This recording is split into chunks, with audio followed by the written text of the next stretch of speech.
And our next presenter is up. He's from Mongolia. He grew up on a family farm before moving to Canada to study agronomy. He finished some education here, did some local working, and then he returned to Mongolia to work as an agronomist. He did pre-record his presentation, so I will jump over and share that with you all now. Hello everybody, my name is Badruun Chadraabal, and today I'll be talking about Mongolian agriculture and the use of satellite imagery and indexes for better farming and herding practices. First of all, I'll introduce myself and the company, and then talk about the Mongolian agricultural sector in the context of climate change, food security, and sustainability. And finally, we'll be talking about Smart Agriculture Platform. This is the project that we've been working on in the past 2 years, which utilizes satellite imagery and a platform to connect all governmental data relating to the agricultural sector. So I got my Bachelor of Science in Agronomy from the University of Saskatchewan, and my thesis was on utilizing drone photos and GIS systems for mapping quaggrass for spraying during fall. So what I wanted to find out was how we can save herbicides just by using precision agriculture, precision spraying just on the quaggrass. After I graduated, I worked a little bit in Canada at the Agronomy farms near Lethbridge. Then, after I came back to Mongolia and worked at Arvin Khur farm, this is my third planting season working as the agronomist. I also manage the day-to-day at the farm. So I'll talk more about the company that I work for, Arvin Khur LLC. It started in 2005 with around 1,700 hectares, and it is located near the northern border of Mongolia in Selenge Province of and we currently farm around 4,200 hectares, and around 1,000 hectares is irrigated. You can see on this satellite image all our pivot systems right over here. We have around 10 pivot irrigation systems. And our company was one of the first companies in Mongolia to implement minimal tillage practices, and due to these innovative practices that in 2019 we became the champion farmer of the year, having the highest yields. Later on the presentation, I'll talk more in depth about my irrigation fields and how we utilized satellite imagery for better water management.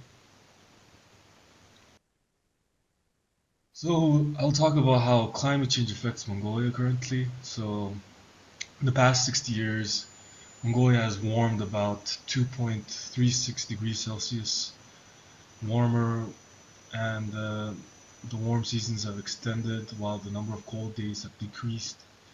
Extreme hot summer days have increased by 10 to 18 days, which has caused a lot of problems for farmers as it gives stress to our crops, and if we're not lucky enough to get rain during those days, it decreases a lot of high risks decreases our yields, and high risk for a lot of heat stresses to our crops. Even though our total precipitation increased by 3.3%, it's mostly in the winter. So early snowfall during the fall, during harvest season, has caused a lot of problems due to the lodging of the crops. And as you know, of course, you don't want your crops to be buried by snow. Extreme weather events have also doubled in the last 20 years. One of the neighboring some towns that my farm is located, had a lot of their small household individual vegetable farmers having their fields flooded over, and it's pretty devastating for the individual household farmers. Like they lack crop insurance and other means of risk mitigation. Uh, Thawing of permafrost layers has also become a very big issue. Around 63% of the total area of Mongolia, land air mass of Mongolia, had permafrost layers. And now in 2016, they did another study which found out that only 30% of the total area had permafrost layers still existing. As you can see in this picture, the lighter purple areas have all disappeared. These lighter purple areas represent around 600 to 1,500 meters above sea level. So most of the lower elevated areas have lost its permafrost layers in the soil. Mongolia also faces some water scarcity issues in the future.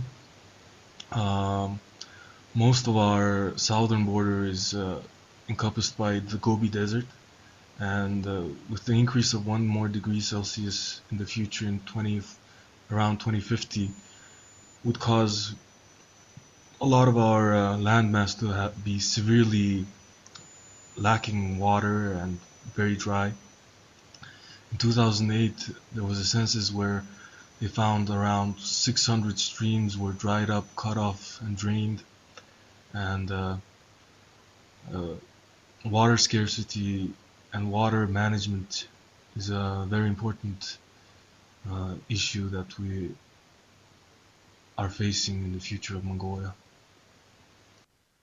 Mongolia has a large landmass. It's considered 18th largest country in the world, but even though we have huge amounts of landmass, most of the lands are not farmable.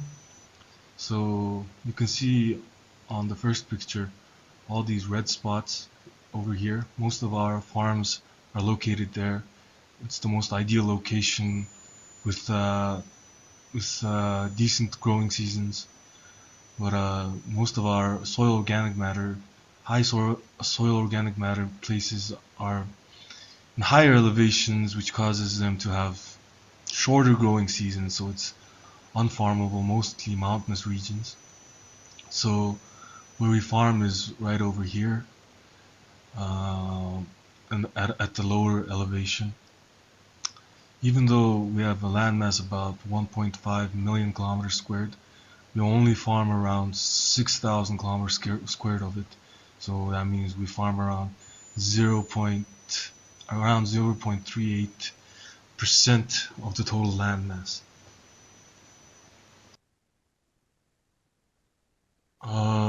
So now I'll give you some context for wheat production in Mongolia. Before the 1990s,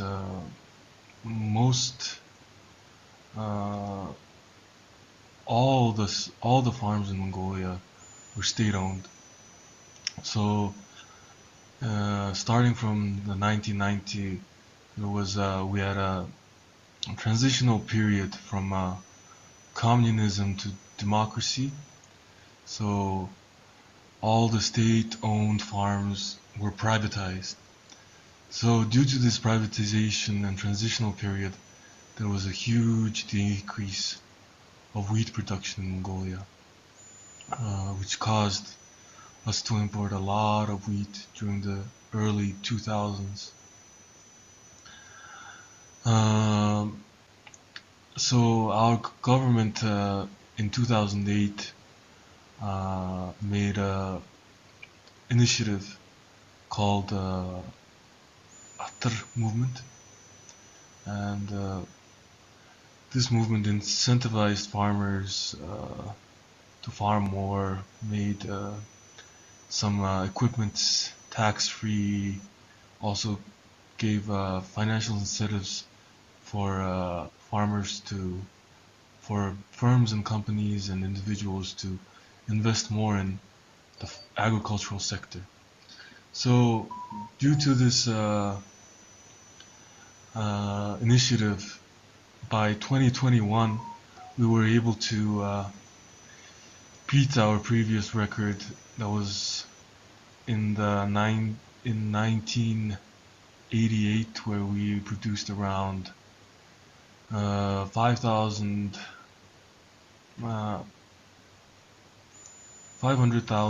tons of wheat. So I think we're on a good trajectory to be fully self-sufficient in wheat production. So these are some statistics of Mongolian grain farming. As you can see, wheat is our most planted crop in Mongolia, and oil crops come second. Most of the oil crops that we plant in Mongolia are either canola or oriental mustard, which most of it is exported to China. Wheat production, we mostly use it domestically, and number of farming businesses in Mongolia, around 1,500, and there's 17,000 of individual household farmers, which individual household farmers usually plant potatoes, carrots, fruits, and other vegetables. Currently, we're very self-sufficient on vegetable demand in Mongolia, but as you can see, and there it's still not 100%. We don't fulfill our wheat demands 100% every year.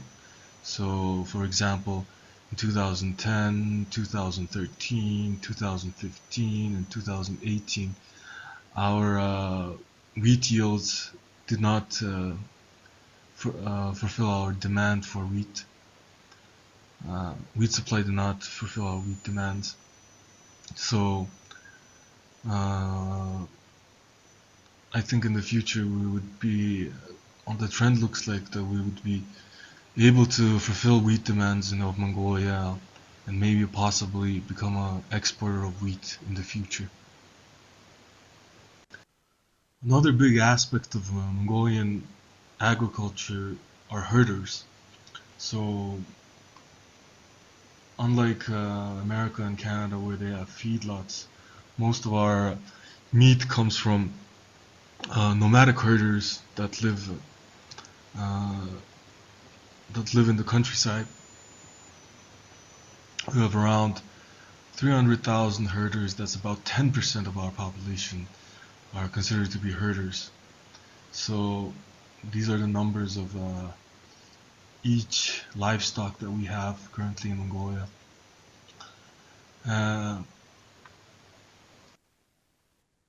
As you can see on this graph, there has been an exponential increase in the number of livestock in Mongolia.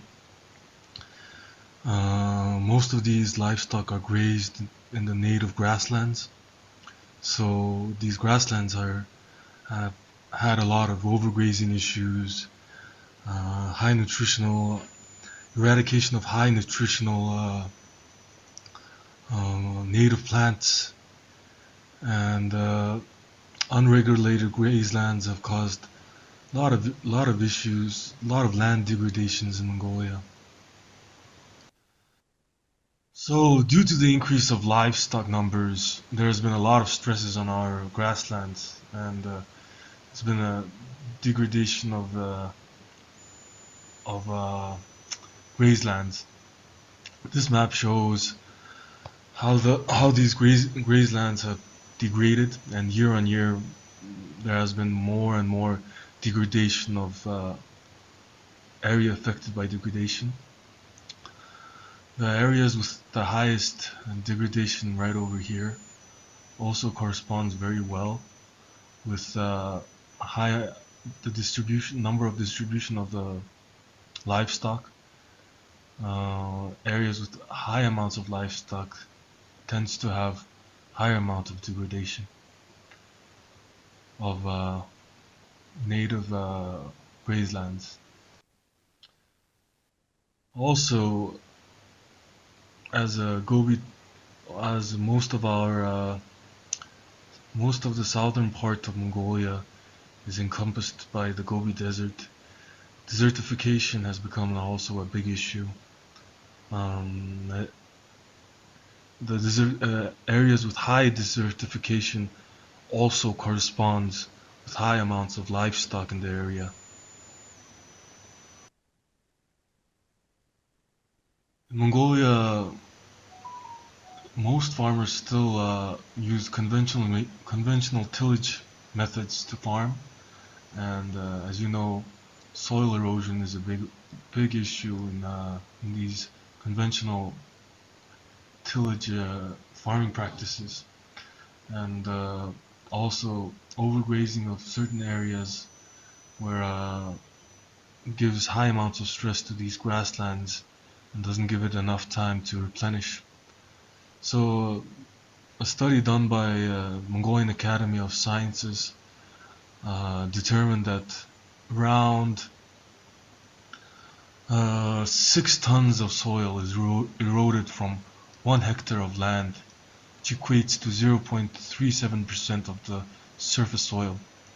And most of the organic matter in the soil is located in the upper horizons of the soil, and these soil degradation practices has caused devastating environmental soil degradations in Mongolia.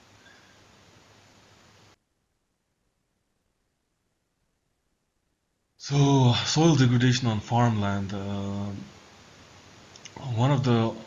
This is a very significant study carried out by the Institute of Plant Agriculture Sciences of Darkhan. So they classified each total area of around 580,000 hectares of farmland, and they gave classification of weak, moderate, and severe degree of soil degradation. Each of these classifications are classified by soil organic matter, nutrient, soil structure, salinity, pH, and soil texture as a cluster. So we take into account all these soil properties, and they determined around 60% of current farmland is severely degraded, and while 35% is moderately degraded, and only around 4.5% is weakly degraded. So I think no-till also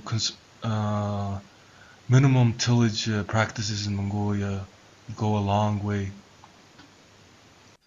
So let's recap some issues that I talked about. Climate change, temperatures increased 2.3% in the last 60 years. Extreme weather conditions have put a lot of risk for farmers. Precipitation has increased, but overall it's mostly in the winter. Food security, even though currently we plant a lot of wheat, year on year we still cannot, some years we can reach our demand and some years we can't. So we only use around 0.34% of total land of Mongolia, but most of these lands are near population centers and where a lot of high number of livestock are grazing. Land degradation, soil erosion, and nutrient depletion has become a big issue, and Mongolia definitely needs more sustainable farming practices for the future. Now we've entered the second part of the presentation. I'm going to talk about the Smart Agriculture initiative, the project that we worked on for the past 2 years, the request of the Ministry of Agriculture of Mongolia, and it was also funded by the World Bank. It's an agricultural platform to connect all the governmental data and use satellite information and provide them to farmers and herders alike. So this is the system solution for our Smart Agriculture platform. So we utilize the current existing databases of Mongolian governmental databases, and also Sentinel satellite data. So our Ministry of Agriculture has its own database of yields, planted lands, and so forth. The vector data is gathered from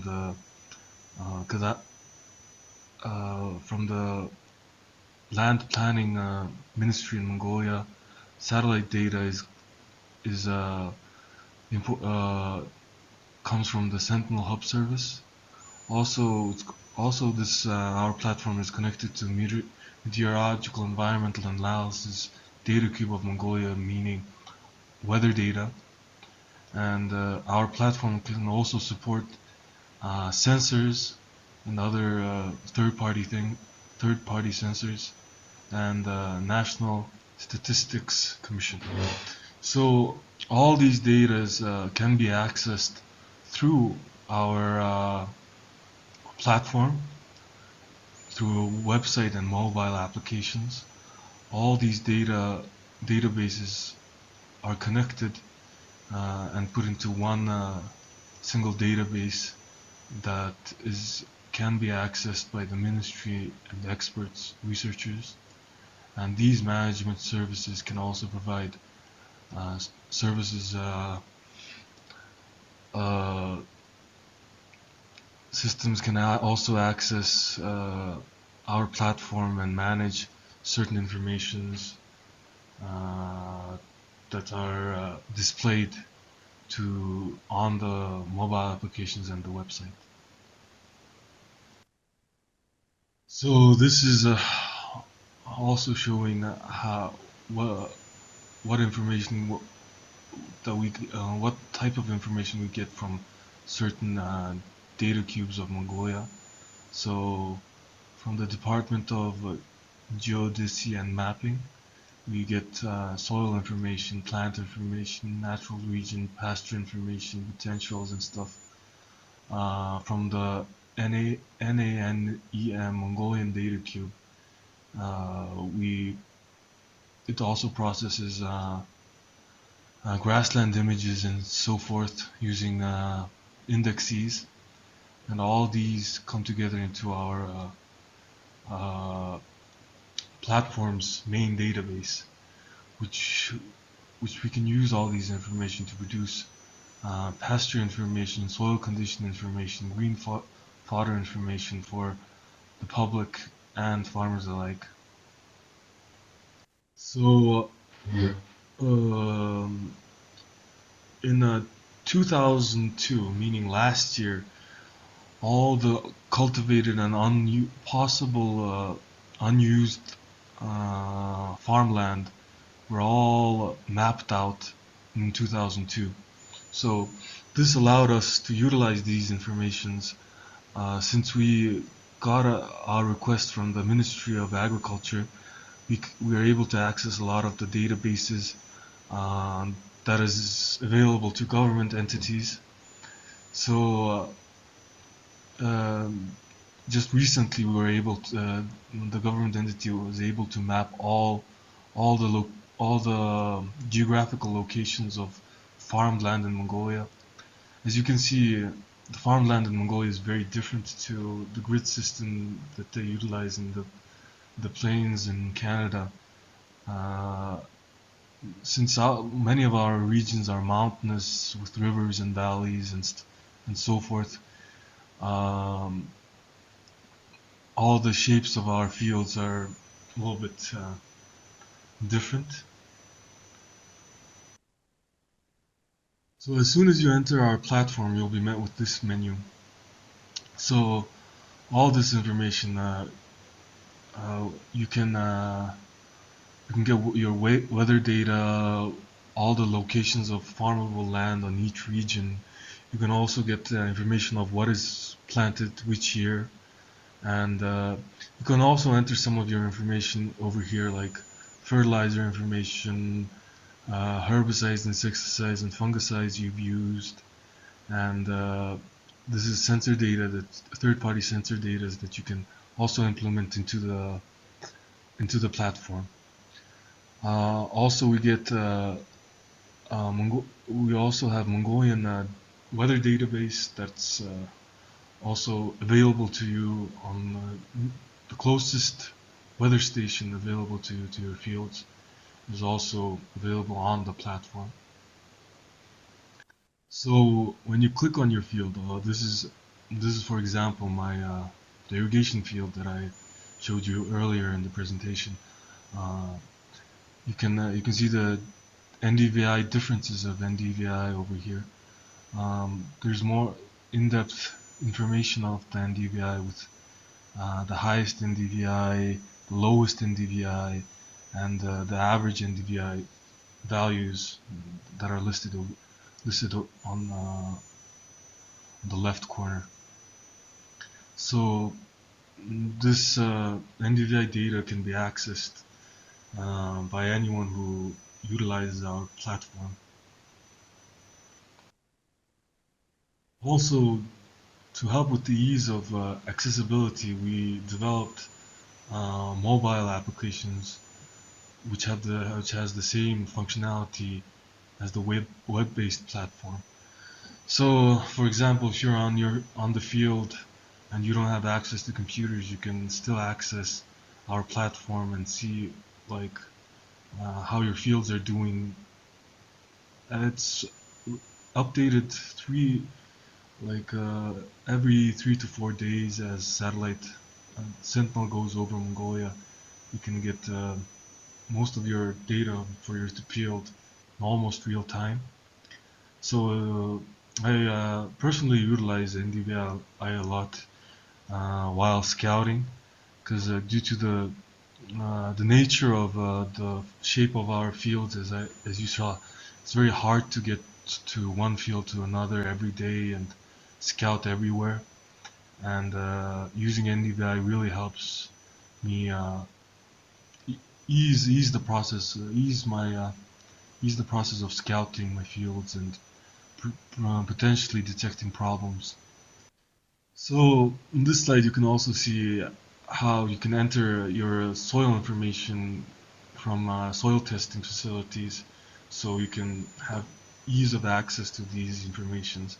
This can also be your guide to see how your soil is doing over time and stuff like that.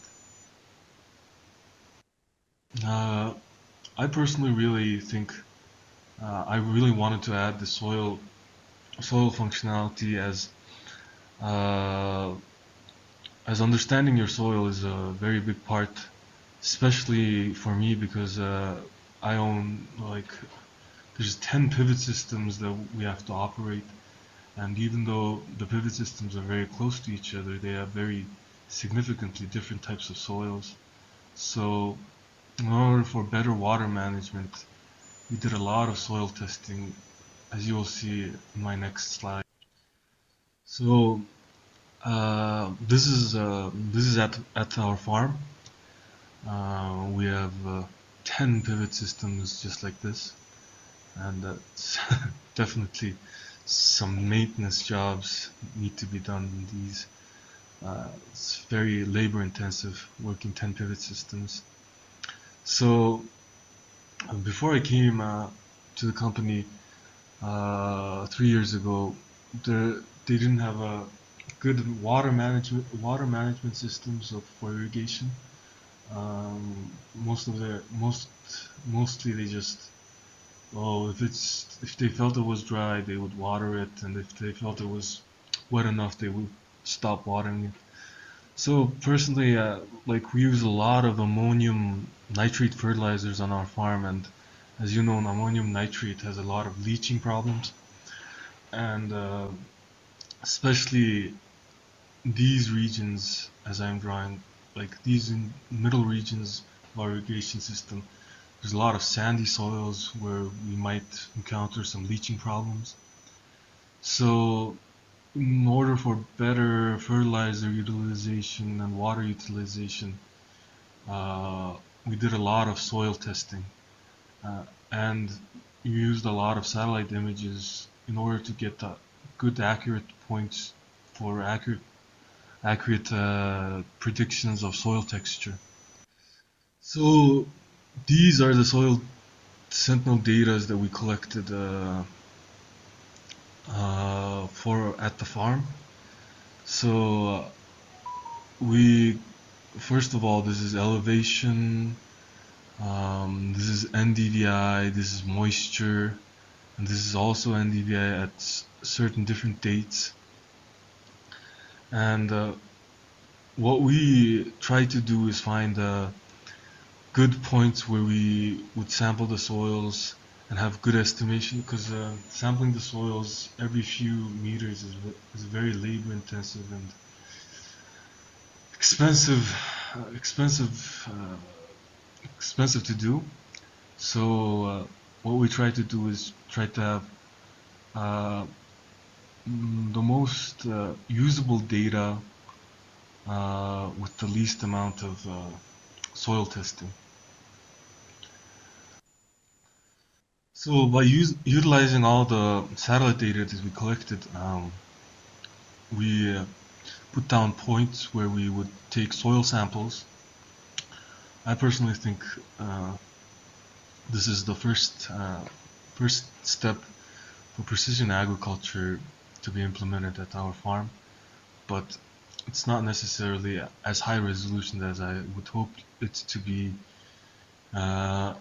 In the future, maybe we'll have high resolution of this and more in-depth, robust system of soil sampling. But currently, our goal was to do water management on our irrigation systems. So these are the soil profiles of our irrigation system number 9 and number 10. While we were taking samples, we dug into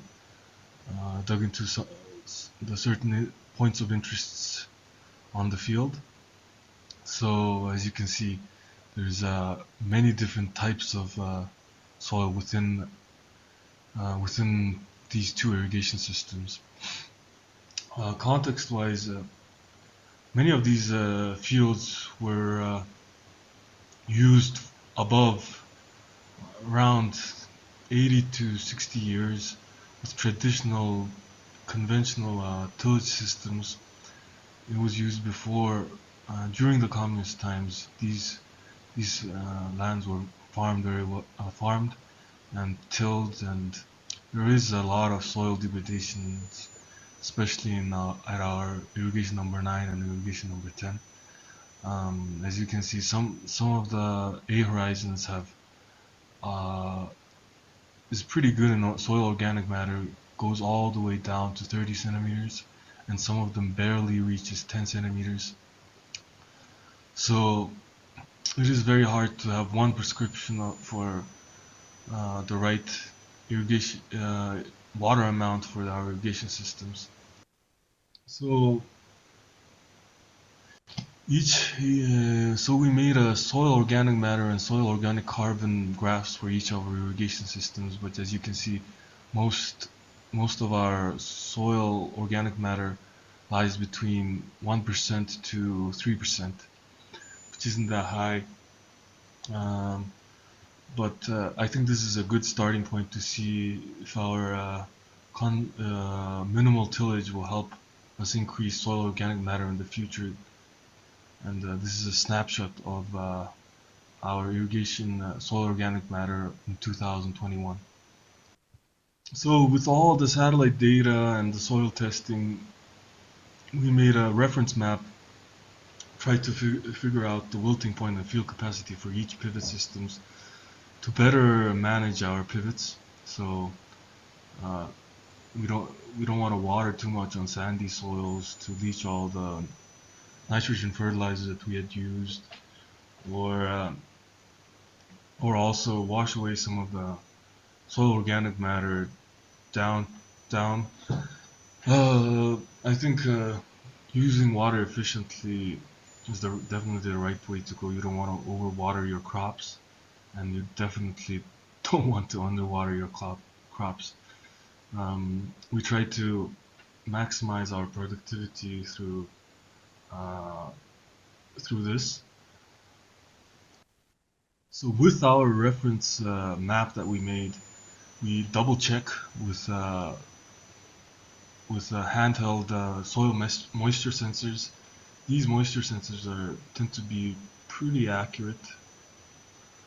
It tells the percentage of water in the soil, so due to the soil texture, the wilting point and the field capacity is always different. So our previous slides mapping was very important for us to utilize the information that we got from here.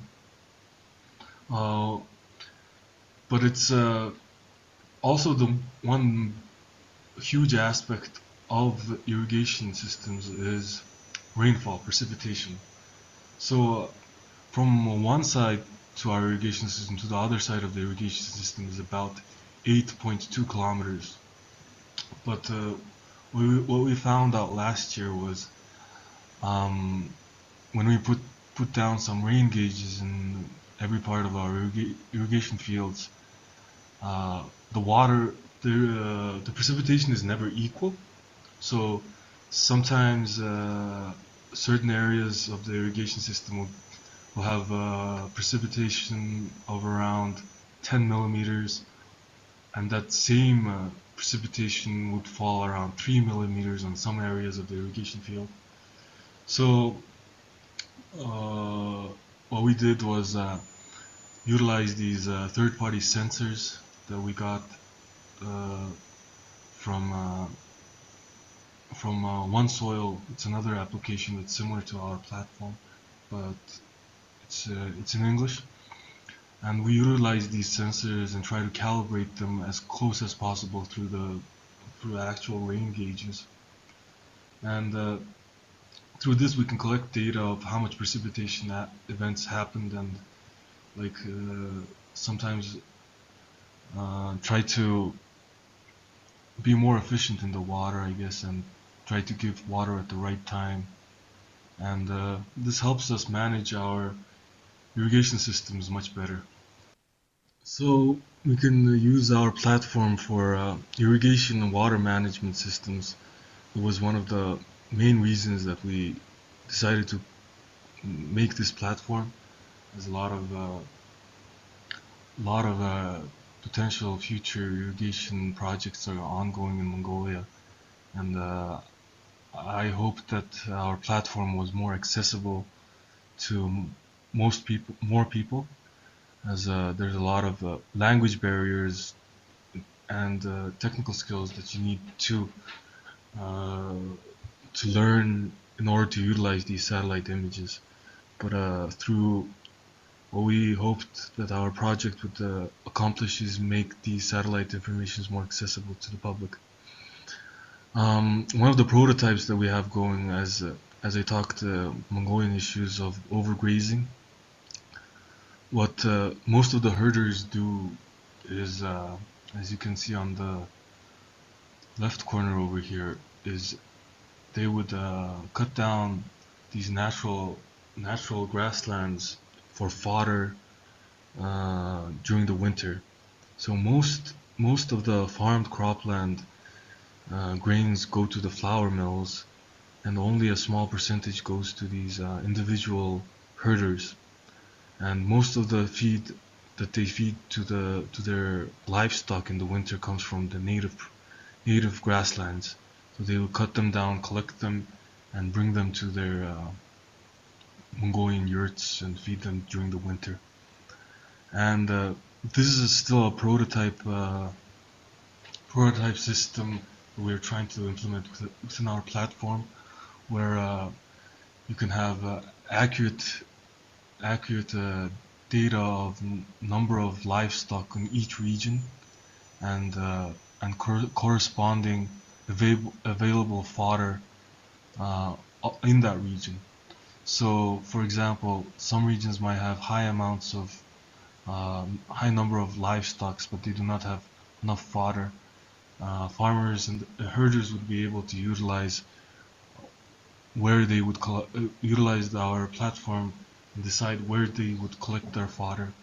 Currently, the the system just encompasses too large of an area to be reliably used, and we further plan to make these data points as small as possible so the herders can utilize them better. So our project is only done at only the first stage of our project is done.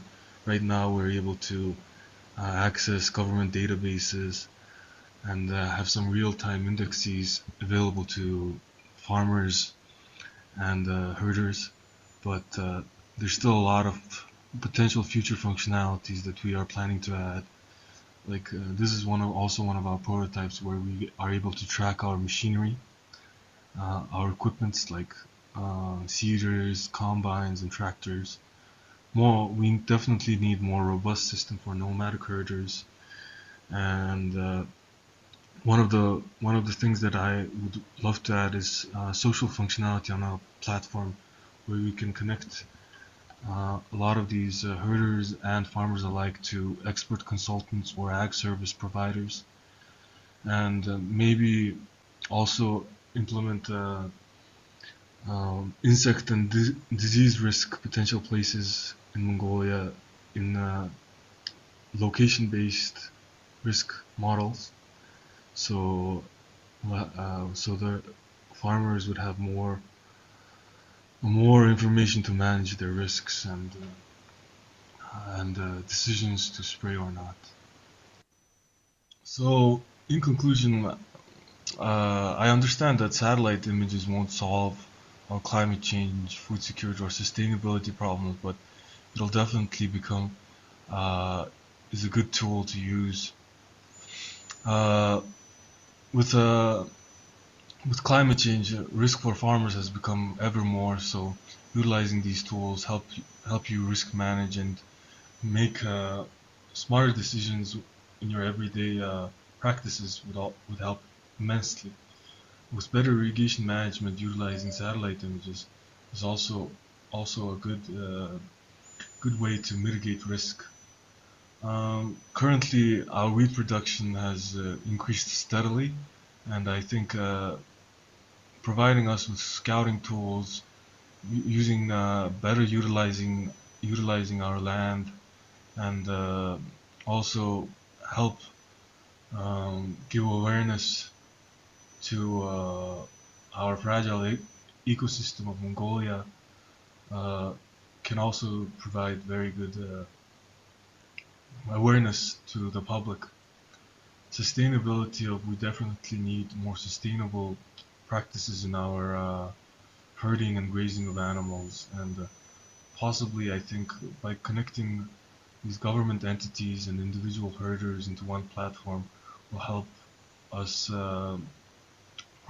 possibly for the government to incentivize herders for better sustainable practices. I'd like to give a special thanks to Mukhat, our project manager on our Smart Agriculture project, and also Wogonbayar, our soil expert. A lot of these pictures, especially on the soil and the project, has been provided by them. And if you have any other questions, feel free to ask. Okay, that wrapped up the video, and I did see Badruun come in. Badruun, turn your video on. Perfect, there you are. So thank you very much for pre-recording the presentation and taking the time to share your knowledge with us. I see Scott has a question, and you turn your video on. Would you like to ask your question, Scott? Yeah, I figured I would do that. Actually, it was interesting. Pretty well everything that you're doing there is stuff that I did here in terms of trying to figure out variability and using satellite for scouting and that. The next level that I'm doing is electrical connectivity mapping. I've been starting to get that done on some of the fields. And I'm wondering if you've heard of that or if that's available there. Uh, I guess salinity isn't one of the biggest problems that we currently have in Mongolia because a lot of the No, fields this are is not as easy conductivity. You're talking about salinity, right? no, it's similar, but it's mapping, so it maps out. So it'll tell you kind of sand, silt, clay, Oh, somewhat percentages by how it moves through the soil. But then if there is salinity, then the number spikes, so you know where salinity is. So it's a different. It's kind of the same. It's similar, but it's different. So it's sending. There's a couple different ways of doing it, but it sends electrical signals through the soil, and then it maps that out, and then it can give you that. So I guess maybe you haven't heard of it, but I guess no, I have heard of it, but I currently don't have the equipment to do so. But maybe yeah, in the future I could, yeah, implement. yeah, because it's kind of the next. I've been experimenting with it or kind of getting some fields done on it with one of my clients, and it's pretty interesting, kind of how things map out, and then what you can kind of bring that next level of precision in. But definitely that the first way of doing it, just knowing where the soil types are and the different types of soil texture that you're dealing with is the first step in it. So Yeah, yeah, definitely. When I started there, I realized a lot of our irrigation systems are definitely at different types of soil.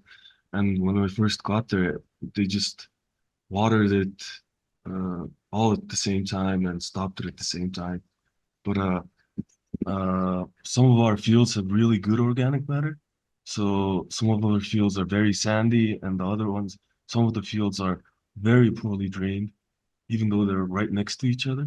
So it was very interesting for me to like try to be as more efficient and try to save as much water as I can.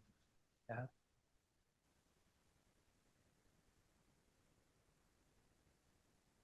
Does anybody else have any questions?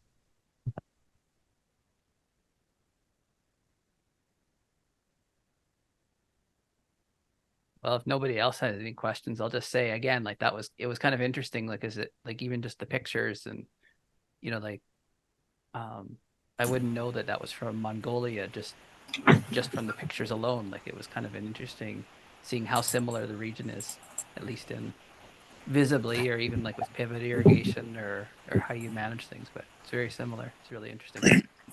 I have a question for you. Okay. Uh, what's the cost per hectare for the satellite data, and how often are you getting the NVDI during the growing season? So, like utilizing Sentinel-2 is absolutely free, but the resolution isn't as good. And you can get the data. It really depends on the weather because sometimes it's cloudy and the Sentinel data is not usable. But you can reliably get around once or twice a week. And on your irrigation, are you putting 10 to 15 inches of water on during the growing season, or is there a range? Yeah, definitely. Like, it really depends on like how much precipitation happens, but what our pivot irrigation systems can do, like their maximum capacity is around 5 millimeters per day. That's how much they water. So I also have to work with that in order to kind of calculate how much water it needs at a time. But 5 millimeters per day isn't good, but it was designed that way. The three of our pivot irrigations is from Valley. So when they initially designed it, they made it 5 millimeters per day. That's the max capacity. Tom, did you have a question? Yeah, this is Tom Jensen. You know, a lot of your land is severely eroded and you've lost topsoil. You know, and the only quick way to restore that is to put livestock manure on, but you don't have feedlots. So because all your animals are pretty well grazing animals, aren't they? And Yeah, the other way is just to use less tillage and maybe more forages. And no, I'm speaking your rain-fed areas, not your irrigated areas, but it's a big challenge, isn't it, to improve yeah, the soils? yeah. It's definitely a big challenge, and like, there's not a lot of companies that are like farmers that are doing minimal well to and no-till in Mongolia. So as you like drive through the countryside, there's still a lot of guys still tilling, making their soil even worse. You can like literally see all the particles and organic matter flying away during the windy days. Yes. But honestly, the rain-fed areas at our farm tends to have really good soil because it's uh, most of our rain-fed areas are up in the mostly on the mountains, so they tend to have Yes. really good organic matter. But there's like the pictures that I showed you from irrigation number 9 and 10, those were definitely uh, tilled a lot and had bad practices during for a long time. So that's why they are our irrigation soils tend to be the worst, honestly.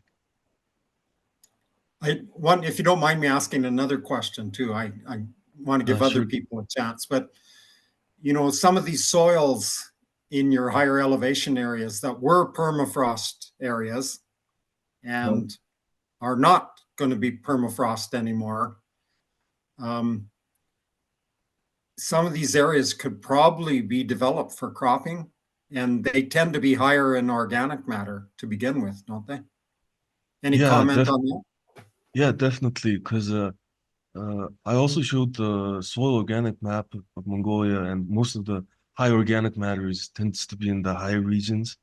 So I guess like because of climate change and like we have longer growing seasons, I think we're maybe able to expand more fields, I think, to a little bit of higher elevations. But the higher the elevation, there's tends to be a lot of problems of hail in Mongolia, especially hail. This year, the hail was devastating. Um, our farm is located around 600 meters above sea level, which is pretty low considering what most of Mongolia's sea level elevation is.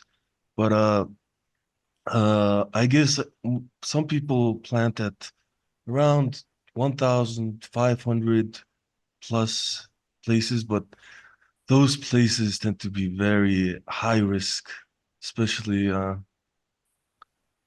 due to hail and early Early snowfall frost. and yeah, Yeah, early late frost. frost. Yeah, Yeah. yeah. But some of those areas might be able to be developed for forage production because forages are much more tolerant to hail Yeah, and frost. Yeah. yeah, one of the things about forage is since most of the herders are individual herders, there's not much like they're not financially much, well off. So like Right. they would spend the least amount of money to feed their uh herds, I guess. And there is some market for it, but it's very hard to like invest a lot of money into that. Right. You did a fantastic job on your presentation. Thank you. Thank you very much. And any other questions, follow up? I was just wondering, when you were talking about the loss of permafrost, what is the impact of that for Mongolia? Uh like uh the map that I showed on on the slide, it was taken from the guy that the person who planned most of the Mongolian road infrastructure.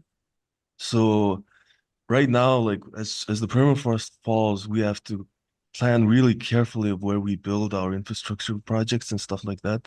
Definitely that's a big issue, but uh honestly, I'm not a big expert on the permafrost thing. I can't comment on that more specifically.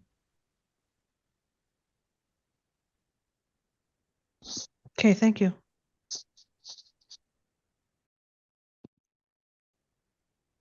Out of curiosity, what would you say is the largest impact or barrier to agriculture in Mongolia?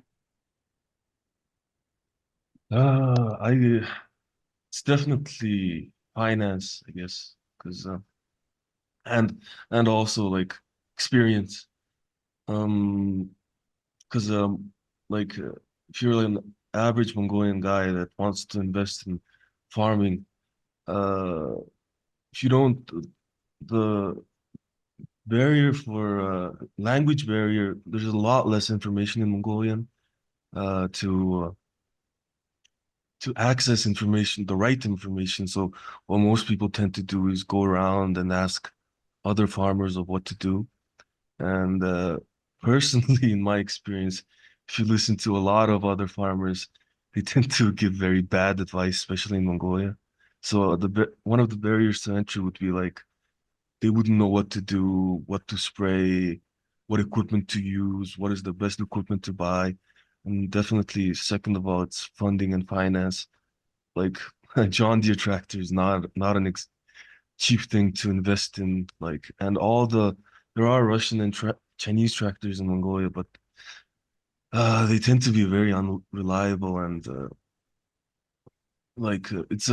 farming is very timely. It's timely everywhere, and if your equipment breaks down, it could not put your seeds in time and stuff like that.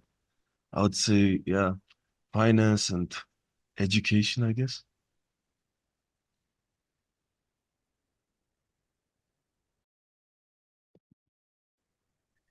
Okay, well, I don't see any other hands raised or questions that have come through the chat. So I will wrap it up and let you all go on time. I want to thank Badruun for your presentation and your insight. It's very, very interesting to us to be able to get perspectives from around the world and see what's happening in agriculture in various spaces so that we can bring different information back to what we're doing here in Alberta or wherever you might be. I appreciate all the participants for sticking with us today. I know it was a bit of a rocky start and we kind of went through lunch to make up time, but thank you very much for sticking with us. And I hope that you found these presentations as interesting as I did because I thought they were super great. I want to recognize more of our 2023 program partners, and they include ICI, Alpine 2020, and Real Estate Center. I would like to invite you to follow what we do. If you sign up for our newsletter, we'll give you event notices and let you know when we have different things going on. And as Ken mentioned earlier in the day, we are planning a trip, taking a group of people to Brazil, and it's looking like October-ish timeframe, beginning of October perhaps. And if you're at all interested, send me a note and I can forward along information when it becomes available. John, I see your. Do you have another question, comment? Go ahead. Will this be available for participants on video, or will that be available, and how do we find it? Yes, so I did record the session and we will chop it up and put the shorter presentations together. Our subscribers will have access to it first and then it will get posted publicly after that. You will not be able to obtain the CCA credits after the fact unless you're a subscriber once again. If you're interested at all in the subscription program, we have two annual options. One is just a digital access and the other is you want to come to events and engage with us on a regular basis throughout the year, and that's our Agronomy Smart subscription. All the information is on farmingsmarter.com. If you have any questions, don't hesitate to reach out to one of the staff. And if you want to take advantage of the subscription, feel free to contact us and we'll put the $199 that you put towards your event registration towards your subscription.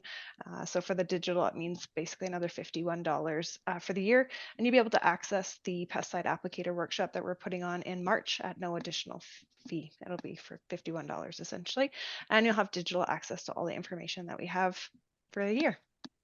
So thank you very much for your time, and we'll wrap it up there, and hopefully you have a wonderful evening.